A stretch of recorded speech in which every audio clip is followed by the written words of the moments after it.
ಕಬ್ಬಿಗೆ ನಿಗದಿತ ಬೆಂಬಲ ಬೆಲೆಯನ್ನ ಘೋಷಣೆ ಮಾಡಬೇಕು ಅಂತ ಕೋರಿ ರೈತರು ನಡೆಸ್ತಾ ಇರುವಂತಹ ಹೋರಾಟ ತೀವ್ರ ಸ್ವರೂಪವನ್ನು ಪಡ್ಕೊಂಡಿದೆ. 7ನೇ ದಿನಕ್ಕೆ ಕಾಲಿಟ್ಟಿದೆ. ತಾರಕಕ್ಕೇರ್ತಾ ಇದೆ ಕಬ್ಬು ಬೆಳೆಗಾರರ ಹೋರಾಟ ಮತ್ತು ಅವರ ಆಗ್ರಹ. ಕಬ್ಬು ಬೆಳೆಗಾರರ ಹೋರಾಟಕ್ಕೆ ಸ್ವಾಮೀಜಿಗಳು ಕೂಡ ಸಾಥ್ ಕೊಟ್ಟಿದ್ದಾರೆ. ಹಲವಾರು ಸಂಘಟನೆಗಳು ಕೂಡ ಕೈ ಜೋಡಿಸಿವೆ. ರೈತರು ನಿಮಗೆ ಉನ್ನತ ಹುದ್ದೆ ನೀಡಿದ್ದಾರೆ, ರೈತರು ಕೇಳ್ತಾ ಇರುವ ನಿಗದಿತ ಬೆಲೆ ನೀಡೋದಕ್ಕೆ ಯಾಕಿಷ್ಟು ಹಿಂದೇಟು ಅನ್ನೋದು ಸ್ವಾಮೀಜಿಯವರ ಪ್ರಶ್ನೆ. ಇನ್ನು ಇದೇ ವಿಷಯವಾಗಿ ಮುಖ್ಯಮಂತ್ರಿಗಳು ಮಾತನಾಡ್ತಾ ಇದ್ದಾರೆ, ನೋಡೋಣ. ಪ್ರಮುಖವಾಗಿದ್ದಂಥ ಕಬ್ಬು ಬೆಳೆಗಾರರ ವಿಷಯವನ್ನು ಸಹಿತ ಚರ್ಚೆ ಮಾಡಿದ್ದೇವೆ. ಸನ್ಮಾನ್ಯ ಮುಖ್ಯಮಂತ್ರಿಗಳು ಮೊನ್ನೆ ನನಗೆ ಗುರ್ಲಾಪುರಕ್ಕೆ ಹೋಗಬೇಕು, ಅಲ್ಲಿರ್ತಕ್ಕಂಥ ಕಬ್ಬು ಬೆಳೆಗಾರರನ್ನ ಭೇಟಿಯಾಗಿ ನಮ್ಮ ಸರ್ಕಾರದ ನಿಲುವು ತಿಳಿಸ್ಬೇಕು, ಅವರನ್ನು ಚರ್ಚೆಗೆ ಆಹ್ವಾನಿಸಬೇಕು ಅನ್ನುವಂಥ ಸೂಚನೆಯನ್ನು ಕೊಟ್ಟಿದ್ದರು. ನಾನು ನಿನ್ನೆ ಅಲ್ಲಿ ಹೋಗಿ ಕಬ್ಬು ಬೆಳೆಗಾರರನ್ನ ಭೇಟಿಯಾಗಿ ಅವರಿಗೆ ನಮ್ಮ ಆಮಂತ್ರಣವನ್ನು ಸಹಿತ ಕೊಟ್ಟು ಬಂದಿದ್ವಿ. ಮಾನ್ಯ MB ಪಾಟೀಲರು ಬಿಜಾಪುರದಲ್ಲಿ ಕಬ್ಬು ಬೆಳೆಗಾರರನ್ನು ಭೇಟಿಯಾಗಿ ಅವ್ರ ಜೊತೆಗೂ ಸಮಾಲೋಚನೆ ಮಾಡಿದರು. ನಮ್ಮ ಭೇಟಿ ರೈತರ ಜೊತೆಗೆ ಮಾಡಿರ್ತಕ್ಕಂಥ ಚರ್ಚೆ ಅವೆಲ್ಲ ವಿವರವಾಗಿಯೂ ಮುಖ್ಯಮಂತ್ರಿಗಳಿಗೆ ತಿಳಿಸಿದ್ವಿ, ಕ್ಯಾಬಿನೆಟಿಗೆ ತಿಳಿಸಿದ್ವಿ. ಕ್ಯಾಬಿನೆಟ್ನಲ್ಲಿ ಸುದೀರ್ಘವಾಗಿರ್ತಕ್ಕಂಥ ಚರ್ಚೆ ಆಯಿತು. ಸನ್ಮಾನ್ಯ ಮುಖ್ಯಮಂತ್ರಿಗಳು ಇದು ಅತ್ಯಂತ ಮಹತ್ವದ ವಿಷಯ ಆಗಿರೋದರಿಂದ ಅವರು ಇದನ್ನು ಅವರೇ ಸವಿಸ್ತರವಾಗಿ ಹೇಳ್ತಾರೆ. ನಾನು ಸನ್ಮಾನ್ಯ ಮುಖ್ಯಮಂತ್ರಿಗಳಿಗೂ ಸ್ವಾಗತ ಮಾಡಿ, ಸಚಿವ ಸಂಪುಟದ ನನ್ನ ಸಹೋದ್ಯೋಗಿಗಳಿಗೆ ಸ್ವಾಗತ ಮಾಡಿ ಮಾನ್ಯ ಮುಖ್ಯಮಂತ್ರಿಗಳು ಪತ್ರಿಕಾ ಪರಿಷತ್ತನ್ನು ಮುಂದುವರಿಸಬೇಕು ಅಂತ ಕೇಳ್ತೇನೆ.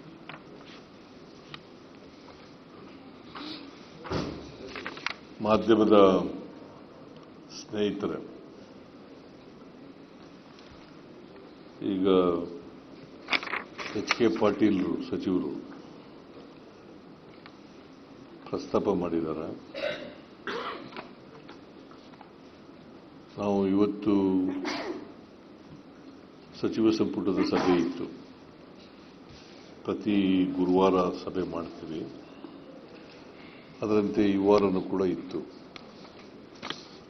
ಸುಮಾರು 19 ವಿಷಯಗಳನ್ನು ಚರ್ಚೆ ಮಾಡಿದ್ದೀವಿ.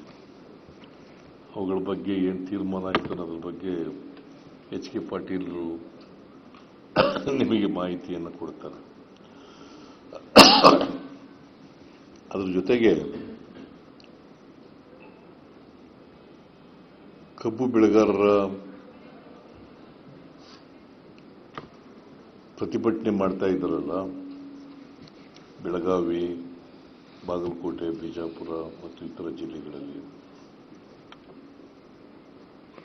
ಅದರ ಬಗ್ಗೆನೂ ಕೂಡ ಚರ್ಚೆ ಆಯಿತು. ಬಹಳ ಸುದೀರ್ಘವಾಗಿ ಚರ್ಚೆ ಮಾಡಿದೆವು.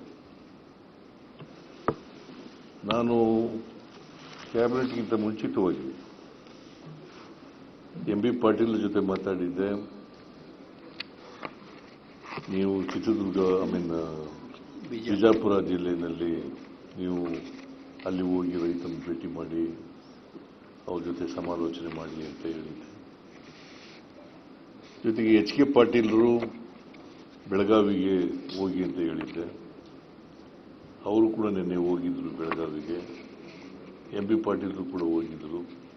ತಿಮ್ಮಾಪುರಕ್ಕೆ, ಬಾಗಲಕೋಟೆಗೆ ಹೇಳಿದ್ದೆ, ಆದರೆ ನಿನ್ನೆ ಮೇಟಿಯವರು ತೀರೋಗಿದ್ರಲ್ಲ, ಸೊ ಅದರಲ್ಲಿ ಅಂತ್ಯಕ್ರಿಯೆಯಲ್ಲಿ ಭಾಗವಹಿಸಿದ್ರು. ಹಾಗಾಗಿ ಅವರು ಹೋಗೋಕ್ಕಾಗಲಿಲ್ಲ. ನಾನು ಹೋಗಿದ್ದೆ ಅಂತ್ಯಕ್ರಿಯೆಗೆ, ಮೇಟಿಯವರ ಅಂತ್ಯಕ್ರಿಯೆಗೆ ಹೋಗಿದ್ದೆ. ನಿನ್ನೆ ರೈತರ ಜೊತೆ HK ಪಾಟೀಲರು ಮತ್ತು MB ಪಾಟೀಲರು ಮಾತನಾಡಿದ್ದಾರೆ. ನಾವು ಚಳುವಳಿಯನ್ನು, ರೈತರ ಪ್ರತಿಭಟನೆಯನ್ನು ಬಹಳ ಗಂಭೀರವಾಗಿ ಪರಿಗಣಿಸ್ತಕ್ಕಂಥ ಕೆಲಸವನ್ನು ಮಾಡಿದ್ದೀವಿ. ಯಾಕಂದರೆ ನಮ್ಮ ಸರ್ಕಾರ ಯಾವತ್ತೂ ಕೂಡ ರೈತರ ಪರವಾಗಿರ್ತಕ್ಕಂಥ ಸರ್ಕಾರ.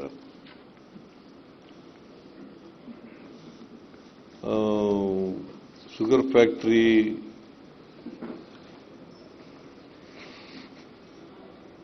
ಸತೀಶ್ ಜಾರಕಿಹೊಳಿ ಅವರ ಹತ್ರ ಇರೋದ್ರಿಂದ ಮತ್ತು ಲಕ್ಷ್ಮೀ ಹೆಬ್ಬಾಳ್ಕರ್ ಜೊತೆ ಇರೋದ್ರಿಂದ ಅವ್ರು ಹೋಗಲಿಲ್ಲ. ಯಾಕಂತಂದರೆ ರೈತರು ಶುಗರ್ ಫ್ಯಾಕ್ಟ್ರಿಯವ್ರ ಮೇಲೆ ಆಕ್ರೋಶವಾಗಿದ್ದರು, ಅದರಿಂದ ಅವರು ಹೋಗೋಕ್ಕಾಗಲಿಲ್ಲ. ಅದಕ್ಕೆ ಎಚ್ ಕೆ ಪಾಟೀಲ್ರನ್ನ ಅಲ್ಲಿಗೆ ಕಳಿಸಿದರು. ಸತೀಶ್ ಜಾರಕಿಹೊಳಿ ಅವರು DCSPಯನ್ನು ರೈತರ ಬಳಿ ಮಾತಾಡೋಕ್ಕೆ ಕಳಿಸಿದ್ದಾರೆ.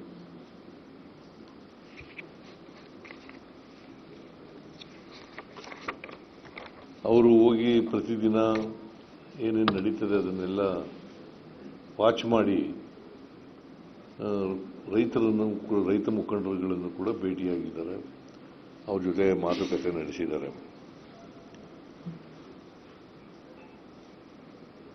FRP ಅಂತ ಏನು ಹೇಳ್ತೀವಿ, fair and remunerative price, fair and remunerative price,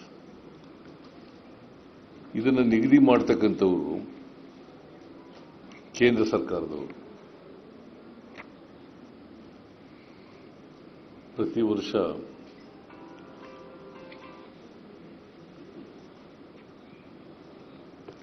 ನಿಗದಿ ಮಾಡ್ತಕ್ಕಂಥವರು ಕೇಂದ್ರ ಸರ್ಕಾರ. ಈ ವರ್ಷನೂ ಕೂಡ 6/5/2025 ನಿಗದಿ ಮಾಡಿದ್ದಾರೆ. 6/5/2025 ಅಂದರೆ 25-26ಕ್ಕೆ.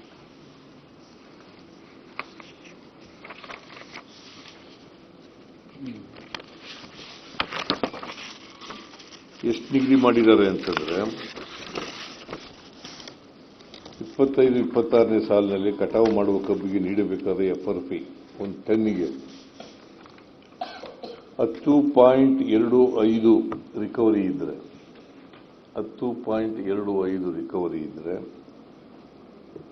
3,550 ಪ್ರತಿ ಟನ್ನಿಗೆ, ಅಂದರೆ ಇನ್ಕ್ಲೂಡಿಂಗ್ ಟ್ರಾನ್ಸ್ಪೋರ್ಟ್ ಕಾಸ್ಟ್, ಹಾರ್ವೆಸ್ಟಿಂಗ್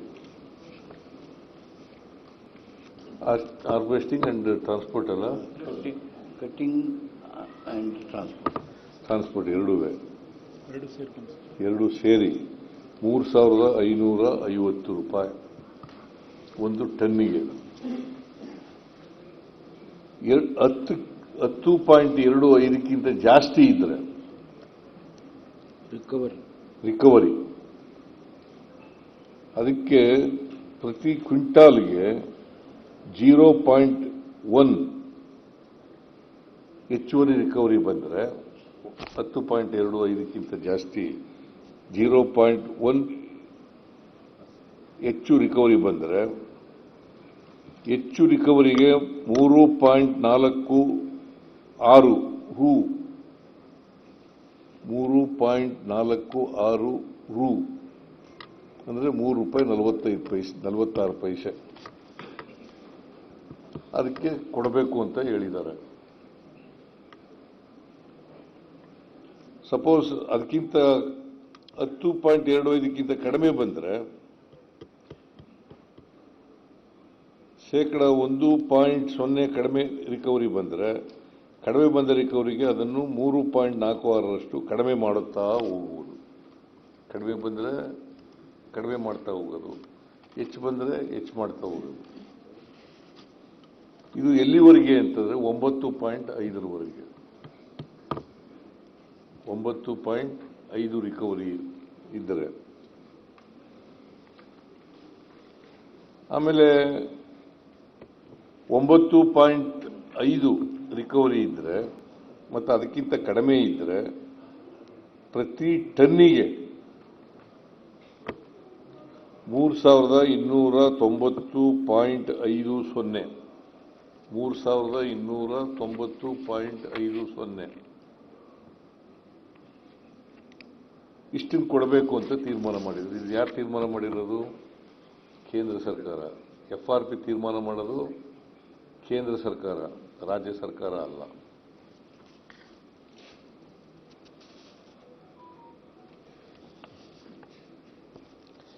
ನಾವು ಏನಪ್ಪ ಮಾಡೋದು, ರಾಜ್ಯ ಸರ್ಕಾರ ಏನು ಮಾಡೋದು ಅಂತಂದರೆ ಅದನ್ನು ಇಂಪ್ಲಿಮೆಂಟ್ ಮಾಡ್ತಕ್ಕಂಥದ್ದು ನಾವು ಮಾಡೋದು.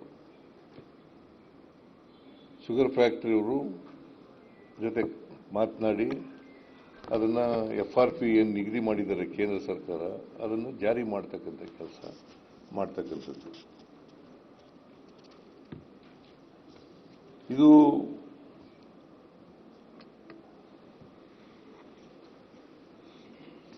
ಕಬ್ಬು ನಿಯಂತ್ರಣಕ್ಕೆ ಸಂಬಂಧಪಟ್ಟ ಕಾಯ್ದೆಯಲ್ಲಿ ಸ್ಪಷ್ಟವಾಗಿ ಪ್ರಸ್ತಾಪಿಸಲಾಗಿದೆ. ಕೇಂದ್ರ ಸರ್ಕಾರನೇ ಮಾಡಬೇಕು ಅಂತ ಹೇಳಿ ಮಾಡಿರ್ತಕ್ಕಂಥದ್ದು ಅವರೇ ಮಾಡಿರ್ತಕ್ಕ. ನಾವು ತೂಕ ಸರಿಯಾಗಿದೆಯಾ, ಬೆಲೆ ಸರಿಯಾಗಿ ಕೊಡ್ತಾ ಇದ್ದಾರಾ, FRP ರೇಟ್ ಪ್ರಕಾರ ಕೊಡ್ತಾ ಇದ್ದಾರಾ ಅಂತಕ್ಕಂಥದ್ದು ನೋಡ್ತಕ್ಕಂಥದ್ದು ಅಷ್ಟೇ ನಮ್ಮ ಕೆಲಸ, ರಾಜ್ಯ ಸರ್ಕಾರದ ಕೆಲಸ. ಆಮೇಲೆ ನಿಗದಿತ ಅವಧಿನಲ್ಲಿ ಹಣ ಪಾವತಿ ಮಾಡ್ತಾ ಇದ್ದಾರಾ, ಇದನ್ನೆಲ್ಲ ನೋಡ್ಕೊಳ್ತಕ್ಕಂಥದ್ದು ರಾಜ್ಯ ಸರ್ಕಾರ.